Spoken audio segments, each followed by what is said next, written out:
চলে আসলাম পড়ন্ত বিকেলে কিছু খাবার নিয়ে। আমার কিছু পোষা মাছ আছে, সেই মাছকে খাওয়ানোর জন্য। দেখেন, এই যে খাবার দিছি আর মাছগুলো এসে এসে কীভাবে খাচ্ছে। এদের যদি খাওয়ানো হয়, এরা কখনো মানুষের সাথে আমার সাথে বিশ্বাসঘাতকতা করবে না। এরা খাওয়ানোর শেষে, এই যে 4-5 মাস খাওয়ানোর পরে, এরা ঠিকই কিন্তু আমার কিছু একটা বেনিফিট দিবে। গাছ, এই যে আমার ফলের গাছ দেখেন, এই যে ঘিরে।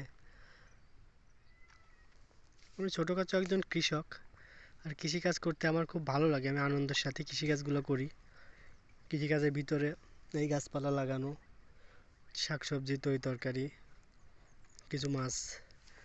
কৃষিকাজের ভিতরে মাছ চাষও পড়ে, তাই ঘেরের ভিতরে কিছু মাছ, শখের কিছু মাছ আছে, এগুলো চাষ করি।